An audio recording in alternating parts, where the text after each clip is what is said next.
Hello everyone, this side Apurva. Welcome to the math club. आज का हमारा टॉपिक है क्लास 9 का chapter 5 introduction to Euclid's geometry. Euclid's की हमने प्रीवियस लेक्चर में डेफिनेशंस के बारे में बात की है, हमने एग्जाम्स के डिस्कशन किया है और आज हम यूक्लिड्स के पोस्टुलेट्स पढ़ेंगे। यूक्लिड्स ने कुछ एग्जाम्स दिए थे, कुछ पोस्टुलेट्स दिए थे, तो उनके बारे में हम डिस्कस करते हैं यहाँ पर। पोस्टुलेट्स, तो यूक्लिड्स ने कुछ 5 पोस्टुलेट्स दिए थे, उनके बारे में हम बात कर लेते हैं। फर्स्ट पोस्टुलेट दिया था कि ए straight line may be drawn from any one point two any other point. बिल्कुल सही बात है कि एक पॉइंट से दो पॉइंट के बीच में कोई एक लाइन ड्रॉ होगी। ये उनका पोस्टुलेट है। उनका एग्जाम 5.1 कहता है कि गिवन टू डिस्टिंक्ट पॉइंट, कि दो डिस्टिंक्ट पॉइंट हमें दिए हुए हैं, उनसे अगर हम एक लाइन ड्रॉ करेंगे तो वो लाइन जो होगी वो हमारी यूनिक होगी। ये जो हमारी लाइन है वो हमारी यूनिक लाइन होगी। बिल्कुल सही बात है, क्योंकि दो पॉइंट ऐसे दिया है, वैसे ऐसे हम ड्रॉ करने लगे तो ये कोई लाइन थोड़ा ही है, लाइन तो नहीं होती। लाइन तो एक स्ट्रेट लाइन है ना, स्ट्रेट लाइन की बात हो रही है। अरे स्ट्रेट लाइन की बात की जा रही है, तो जो वो स्ट्रेट लाइन बनेगी दो पॉइंट से होकर वो क्या होगी, यूनिक होगी। सेकंड पोस्टुलेट में कहा गया है कि a terminated line can be produced infinitely. ये हमारी कोई लाइन है और इसे हम कहीं भी टर्मिनेट कर सकते हैं, इनफाइनाइटली कहीं तक भी ले जा सकते हैं, आगे बढ़ा सकते हैं, पीछे बढ़ा सकते हैं। इस लाइन को हम इस तरीके से कर सकते हैं। तो ये सेकंड पोस्टुलेट था। थर्ड पोस्टुलेट में कहा गया है कि a circle can be drawn with any centre and any radius. ये कोई सेंटर है, ये रेडियस है, तो इस सेंटर से हम क्या बना सकते हैं, एक सर्कल बना सकते हैं। इस सेंटर से और ये रेडियस हो जाए तो यहाँ भी एक सर्कल बना सकते हैं। बिल्कुल सही है कि कोई सर्कल बनाएंगे, कैसे बनाएंगे, हमें उसका सेंटर पॉइंट चाहिए और रेडियस चाहिए। तो ये थर्ड पोस्टुलेट हुआ। फोर्थ पोस्टुलेट में क्या बात कही गई है कि all right angles are equal to one another. Right angle की बात हो रही है यहाँ पर, राइट एंगल की बात हो रही है, मतलब 90 डिग्री। जितने भी राइट एंगल होते हैं वो सब 90 डिग्री के होते हैं, सभी आपस में इक्वल होंगे। ठीक है, फिफ्थ पोस्टुलेट को देखते हैं। ये थोड़ा थ्योरेटिकल है। फिफ्थ पोस्टुलेट में कहा है कि if a straight line following on two straight line make the interior angle on the same side of it taken together less than two right angles, then the two straight line if produced indefinitely meet on that side on which the sum of angle is less than two right angles। से समझते हैं थोड़ा सा कि इसमें कहा कि दो लाइन है कोई भी, एक एल लाइन होगी हमारी, एक हमारी एम लाइन होगी, एक हमारी ट्रांसवर्सल लाइन हो गई है।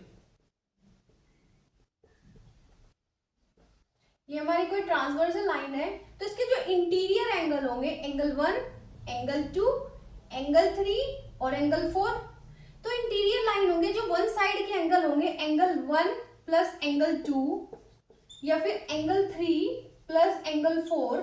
इनमें जो भी इंटीरियर एंगल्स का जो सम है वो लेस देन 180 होगा। जिस साइड से भी लेस देन 180 होगा उस साइड पर ये जो लाइन है कहीं पर किसी बिंदु पर, किसी पॉइंट पर ये मिलेगी। ये पोस्टुलेट 5 में कहा गया। हमने माना कि जैसे 3 और एंगल 4 का जो सम हुआ हमारा वो लेस देन 180 हुआ, तो ये जो लाइन है, ये लाइन कहीं भी किसी पॉइंट पर, ये लाइन ऐसे कहीं ना कहीं किसी बिंदु पर ये मिल जाएगी, कहीं ना कहीं किसी पॉइंट पर ये लाइन इस तरह से मिल जाएगी। ये कोई लाइन है, यहाँ कहीं मिल जाएगी। तो यही पोस्टुलेट 5 में कहा गया है। ये पोस्टुलेट 5 में कहा है ये कोई लाइन है, कहीं ना कहीं किसी पॉइंट पर यहाँ मिल जाएगी। अब कुछ एग्जांपल्स पर डिस्कशन करते हैं।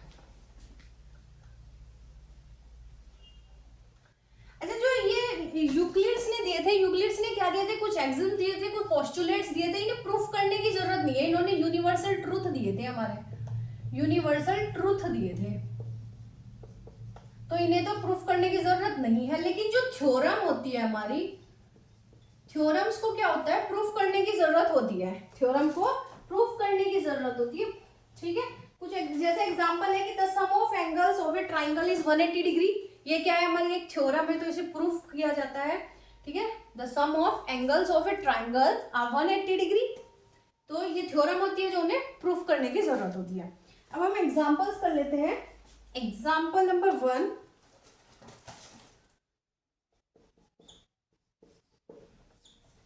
if A, B and C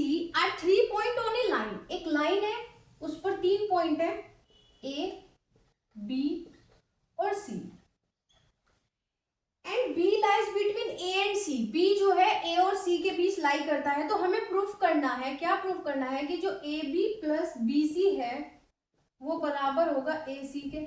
ये हमें प्रूफ करना है। अब हमें जैसे दिखाई दे रहा है कि जो ए बी है प्लस जो बी सी है, A B plus B C हमने ये लिया, ये कोइंसाइड होगा, कोइंसाइड टू ए सी। और जब ये कोइंसाइड है तो हमारा कौन सा एक्सिम है? Exim number 4। From Exim 4, Exim 4 क्या कहता है कि जो हमारी दो लाइंस है वो एक दूसरे के कोइंसाइड है तो वो आपस में इक्वल होगी, तो A B plus B C बराबर होगा ए सी के। सब इन्हीं एक्सिम्स का, इन्हीं पोस्टुलेट्स का खेल है। एग्जांपल्स क्वेश्चंस बहुत इजी हैं, बस उसमें कहाँ पे कौन सा एक्सिम हमें यूज करना है बस वही चेक करना है, ठीक है। तो एग्जाम नंबर 4 से जो A B plus B C हुआ वो बराबर होगा किसके? ए सी के बराबर हुआ। एग्जाम्पल, सेकंड एग्जाम्पल समझते हैं अभी।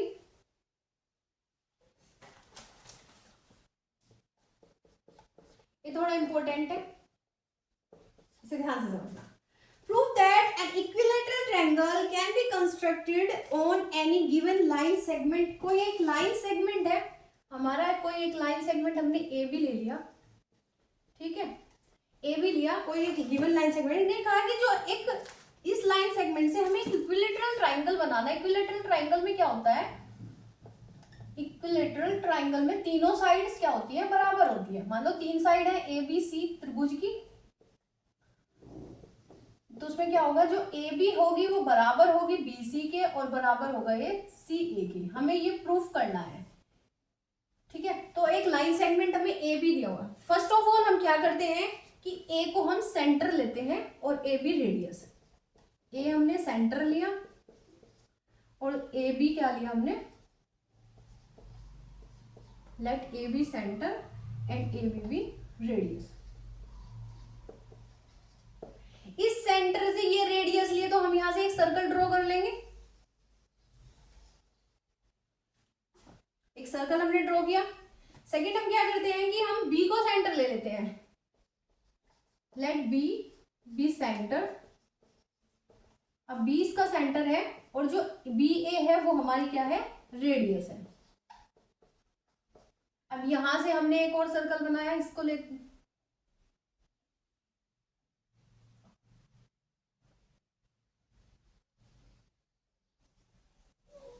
ये हमारा सर्कल हो गया।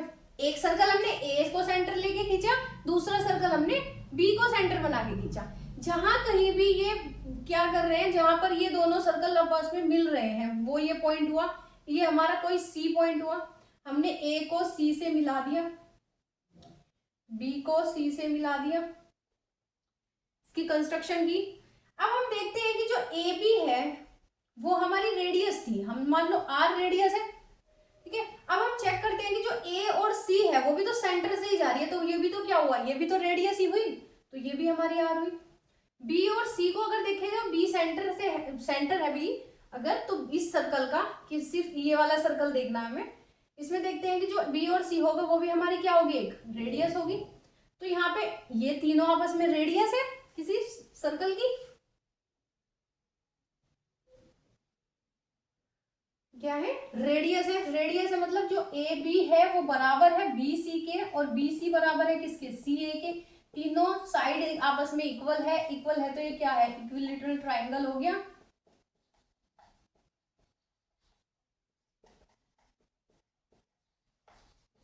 यही हमें क्या करना था? प्रूव करना था।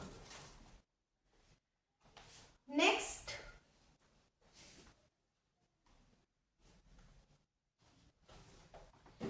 कुछ डेफिनेशंस देखते हैं पैरेलल लाइंस की।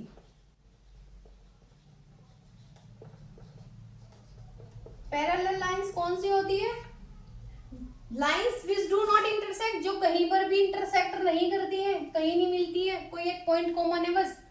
क्या है? जो कहीं पर भी इंटरसेक्ट नहीं करती है, ये क्या होती है? हमारी पैरेलल लाइंस। दूसरा होता है हमारा परपेंडिकुलर। परपेंडिकुलर लाइंस कौन सी होती है? इंटरसेक्ट करती है 90 पर, 90 डिग्री पर इंटरसेक्ट करती है।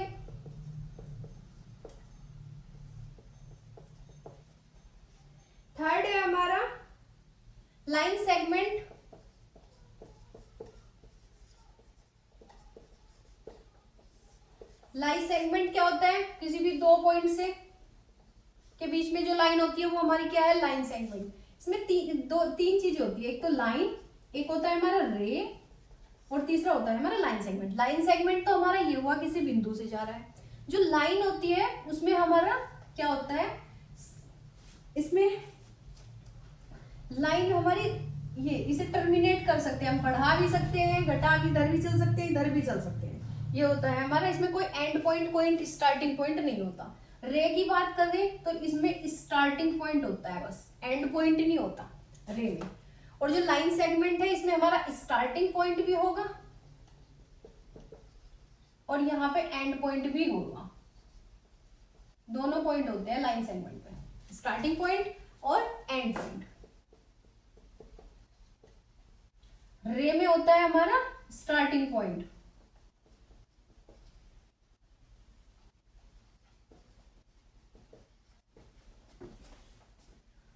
फोर्थ डेफिनेशन लेते हैं हम, radius of a circle. Radius of a circle क्या होती है, distance from centre to the fix point. ये कोई सेंटर से फिक्स पॉइंट है, यहाँ पे इसकी जो ये सर्कल है हमारा, यहाँ पे ये पॉइंट फिक्स है हमारे, तो यहाँ पर जो भी डिस्टेंस होगी वो क्या होगी, हमारी रेडियस होगी। से ऐसे डिफाइन किया जाता है सर्कल। सर्कल क्या होता है कि कोई भी पॉइंट है, यहाँ से ये कोई सेंटर पॉइंट हुआ हमारा, और सेंटर पॉइंट से किसी फिक्स पॉइंट के बीच की जो डिस्टेंस है, यहाँ कोई फिक्स पॉइंट है, यहाँ कोई फिक्स पॉइंट है, ये कोई फिक्स पॉइंट है, ये फिक्स पॉइंट है, ये फिक्स पॉइंट है, तो ये सबको इन बिंदुओं को आपस में मिला देते हैं, ये सर्कल ड्रॉ हो गया, और ये सब इसकी क्या हो गई, रेडियस हो गई। ये सब क्या हो गई, radius of the circle. Next square.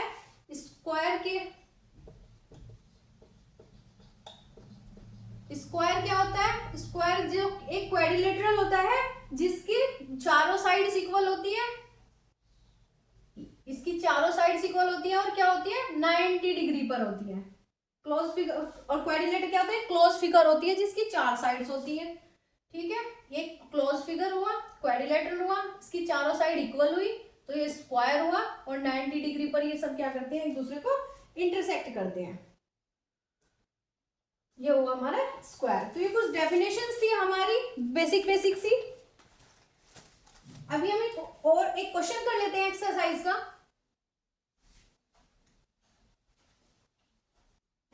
Exercise 5.1 question number 4। Question 4 में कहा है कि if a point C lies between 2 point A and B, कोई दो पॉइंट है हमारे ए और बी, इनके बीच में एक पॉइंट सी जो है वो लाई कर रहा है इस तरह से, सच दैट AC बराबर BC। ये कुछ इस तरह से है कि जो AC है वो बराबर होगा हमारा BC के। देन प्रूव दैट, हमें प्रूफ क्या करना है, प्रूफ करना है कि जो AC है वो बराबर होगा हाफ AB के। AC हाफ AB के बराबर होगा, मतलब इसका जो C जो पार्ट है वो क्या होना चाहिए, इसका मिड पॉइंट होगा। जब मिड पॉइंट होगा तभी तो इसके हाफ के इक्वल होगा C। तो ये हमें प्रूफ करना है। हमें क्या गिवन है, AC बराबर BC हमें गिवन है। हम क्या करेंगे, ऐड करेंगे,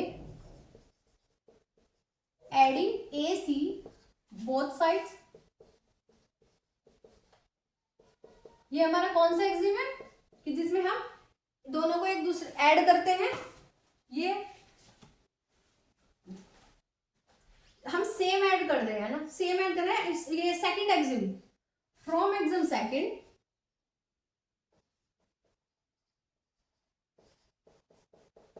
फ्रॉम एक्सिम 2 से हम क्या करते हैं, इसने कहा कि if equals are added to equals, equals ही हम इक्वल्स में ऐड कर रहे हैं, AC plus AC is equal to BC plus AC।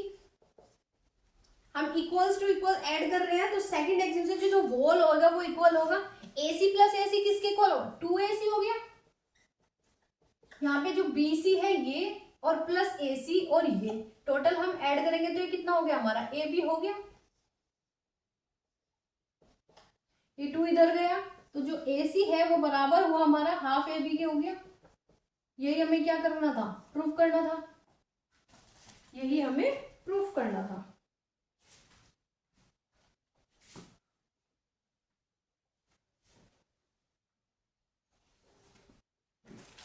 Next question number 5। Question 5 में क्या है कि क्वेश्चन नंबर 4, जो 4 में हमें अभी कहा गया था कि जो ए बी है उसका एक पॉइंट है सी, यहाँ पे जो हमारा ए सी था वो हाफ ए बी के इक्वल, ये हमसे प्रूफ कराया है, और जो ए सी है वो बराबर बी सी के, ये हमें गिवन था। ये 4th क्वेश्चन में यही था, ये हमें प्रूफ कराया था। ठीक है, इसमें आगे कहा गया है कि C is called mid point of line segment A B. बिल्कुल सही है कि C को मिड पॉइंट कहा गया है, तभी तो ये हमने प्रूफ किया है। ठीक है, prove that every line segment has one and only one mid point. इसमें कहा गया हमें ये प्रूफ करना है कि जो लाइन सेगमेंट है ना, हर एक लाइन सेगमेंट के पास बस एक ही मिड पॉइंट होना चाहिए, उससे ज्यादा नहीं होना चाहिए।